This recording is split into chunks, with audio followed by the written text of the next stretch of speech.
Bare-knuckle to Queensberry heavyweight boxing began in the 18th century as bare-knuckle prize fighting, where fighters competed without gloves in open fields and improvised rings. Under the London prize ring rules, there were no timed rounds. A round ended only when a fighter was knocked down. After a fall, the fighter had 30 seconds to return to the scratch line in the center of the ring. If he failed, the fight was over. Wrestling throws, clinching, and sheer stamina were essential weapons in this era. Champions like Tom Cribb and Jem Mace defined this brutal period, with fights sometimes lasting for hours and dozens of rounds. The most famous figure of this era was John L. Sullivan, who became the bridge between bare-knuckle fighting and glove boxing.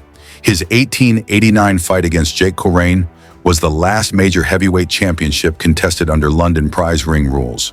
The birth of modern boxing. With the widespread adoption of the Queensberry rules, boxing entered a new phase. Padded gloves, timed rounds, and referees brought structure and increased safety to the sport. In 1892, James J. Corbett defeated John L. Sullivan to claim the heavyweight title, becoming the first widely recognized modern champion. Corbett relied on footwork, distance control, and counterpunching rather than brute strength. His victory proved that boxing skill could overcome raw power. Newspapers and early film recordings helped bring boxing to a national audience. Corbett later lost the title to Bob Fitzsimmons, whose famous solar plexus punch ended the fight with a single body shot, an outcome that changed how body punching was viewed. This era established the idea of championship lineage, where the title passed only when a champion was defeated in the ring. Jack Johnson in the color line. In 1908, Jack Johnson defeated Tommy Burns to become the first black heavyweight champion, marking a turning point in boxing history. His victory directly challenged the racial barriers known as the color line, which had long prevented black fighters from competing for the title. Johnson's confidence, skill, and public persona made him a deeply controversial figure in the United States. Public pressure led to a search for a great white hope to defeat him.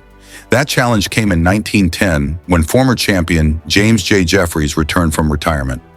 Johnson dominated Jeffries and won by technical knockout, a result that sparked unrest across several American cities. This moment showed that heavyweight boxing had become more than a sport. It was now deeply tied to race, politics, and national identity. From Dempsey to Joe Louis. After Jack Johnson, heavyweight boxing underwent another transformation. In 1919, Jack Dempsey introduced an aggressive, pressure-based style built on constant movement and power punching. His Dempsey roll and drop-step attacks made fights explosive and helped fill stadiums. Gene Tunney later defeated Dempsey twice using movement and strategy, including the famous long count fight. In 1937, Joe Louis emerged as champion and established one of the most stable reigns in boxing history. Louis successfully defended the title 25 times, a record that still stands. His 1938 rematch with Max Schmeling became a symbolic event on the eve of World War II. Louis's first-round knockout victory turned him into a national hero and linked heavyweight boxing with American pride. Marciano and the post-war champions. After World War II, the heavyweight division lacked stability until Rocky Marciano brought consistency back to the title. Despite standing only 5 feet 10 inches, Marciano used relentless pressure and endurance to win every title defense by knockout. He retired undefeated in 1956. Floyd Patterson then became champion, relying on speed and combinations, and his trilogy with Ingemar Johansson became a major television attraction. Soon after, Sonny Liston emerged as a dominant force. Bigger, stronger, and more intimidating than previous champions, Liston knocked out Patterson twice in the first round. His reign redefined expectations of physical dominance in heavyweight boxing. In 1964, however, a young Muhammad Ali shocked the world by defeating Liston, signaling not just a title change, but a cultural shift. Ali, Frazier, and Foreman, the golden era Muhammad Ali, transformed heavyweight boxing into global entertainment. His speed, footwork, and charisma were unprecedented. After being stripped of the title for refusing military service, Joe Frazier became champion. Frazier's relentless pressure and powerful left hook stood in sharp contrast to Ali's style. Their 1971 fight of the century was broadcast worldwide, with Frazier winning. Their rivalry produced legendary battles, including the brutal Thriller in Manila. During the same era, George Foreman emerged as a devastating puncher, defeating Frazier to win the title.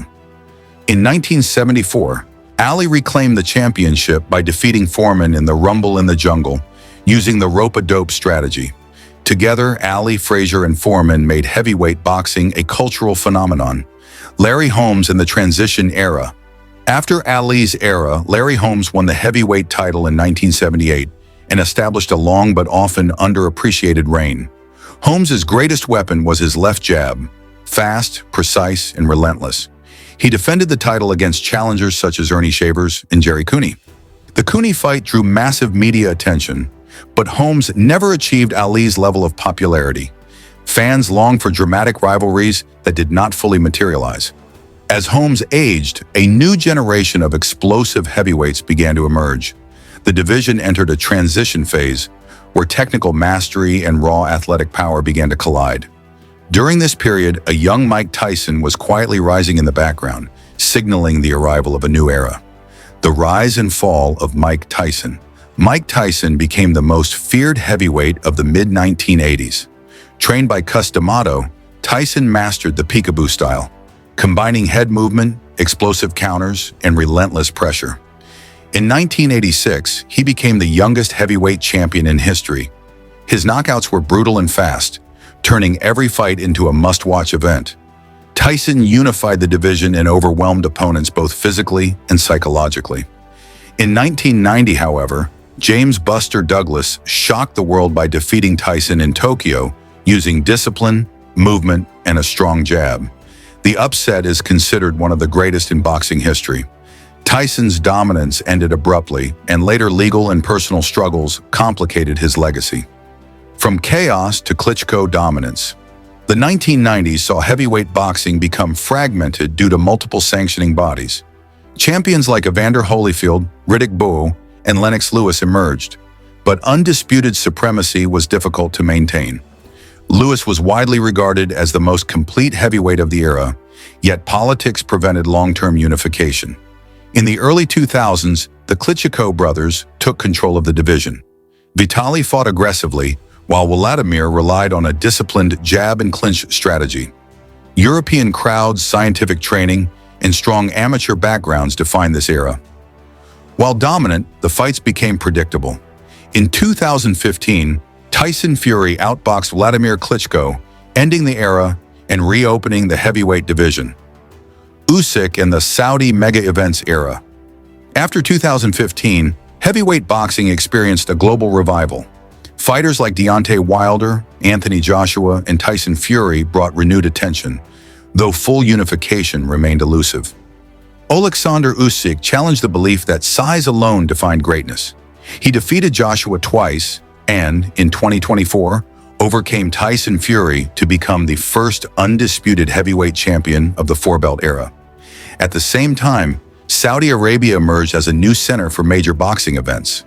Massive purses, custom-built arenas, and crossover fights, such as Francis Ngannou versus Fury, reshaped the sport's business model. Venues in Riyadh and Diriyah pushed heavyweight boxing into a new global phase, where history, money, and worldwide reach now collide.